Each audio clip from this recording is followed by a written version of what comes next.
Hello everyone, this is Rose Gold, and today we're getting into part 1 of what if Naruto was experimented on. So first of all, I want to thank the person who recommended this idea to me, so big thanks to, I don't know how to say that, but Chixpabeam, sorry, on Instagram. Now it does seem like you guys like the Rogue series, but I just fell out of love with making it almost immediately. But now, like always, likes, subscribe, and join the Discord, or I pull out the Rasen gun. But now, let's get straight into part 1. A 12-year-old Naruto was participating in the tuning exams with his team that consisted of Sasuke Uchiha and Sakura Haruno. The three kids were all amazing in their own rights, but Naruto was special. His body was incredibly receptive to nature chakra, making him the best candidate to learn Sage Mode in the history of ninja. And he was also a prodigy, rivaling even Sasuke Uchiha, who was one of the biggest prodigies the prodigious Uchiha clan had ever seen. But today, his happy and normal life would change. When Naruto went for a leak, suddenly a snake seemingly ate the boy, and the summoner of the snake, that of course being Orochimaru, moved on to give Sasuke the curse mark. But this time Naruto wasn't able to get out the snake. So when Orochimaru saw this, he decided on taking the boy with him, which had Sasuke and Sakura awestruck when they realized what had happened. Naruto was gone. We suddenly switched to Naruto's perspective, who had woken up after about a day or so, only seeing weird green liquid until passing out again, not knowing what Orochimaru would do now.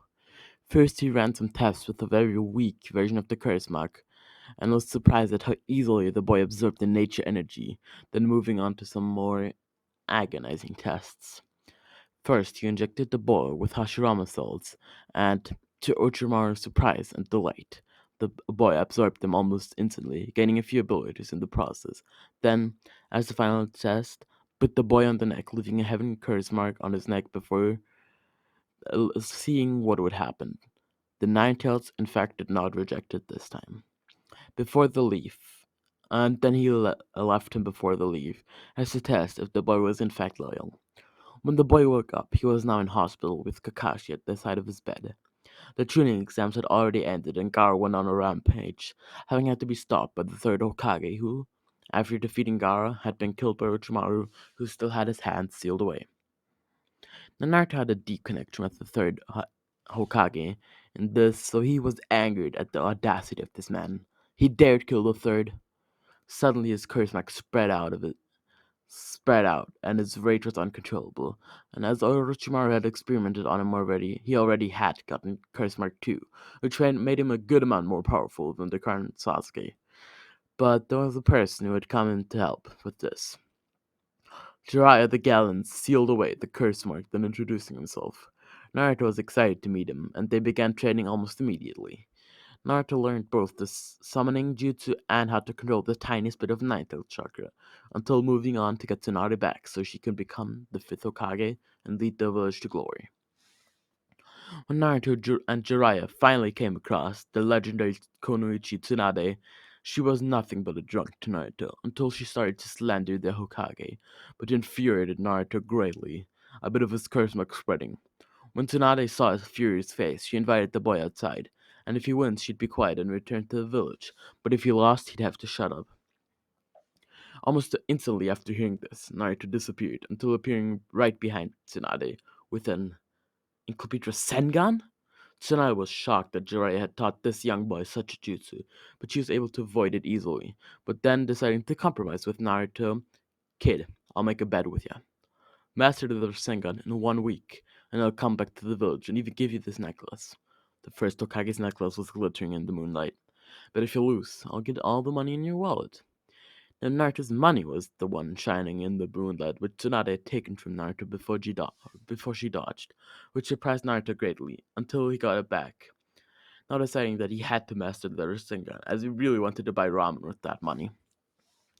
As Jiraiya saw the boy's enthusiasm, he just smiled and went on to teach Naruto not how to use the Rasengan, but how to peek without getting caught, which Naruto saw a skill beyond his years and beyond the one of the Rasengan, until moving on to fully master the Rasengan, doing so in about 5 to 6 days, having one day to, well, check how sharp he can see in the hot springs.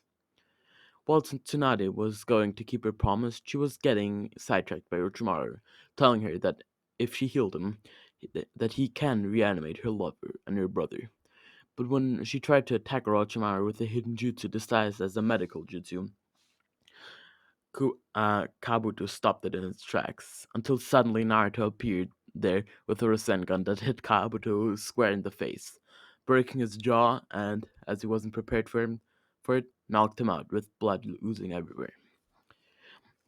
This, of course, made Orochimaru actually kick Naruto until it was starting to bleed, which made Tsunade tense up because of her intense fear of blood. But when Naruto looked at her, it reminded her of her brother's deaths, so she immediately jumped up, finally getting over her fear of blood, and that all went similar to normal. When Naruto and Jiraiya came back, came with them, now being the fifth Hokage of Konogakure. Now, if you like this part, it's 5 likes for part 2. I spent a good amount of time on this, but I also put it a bit behind me. I also hope you enjoyed the Rasen gun joke at the start, but this was Rose Gold, and I am out.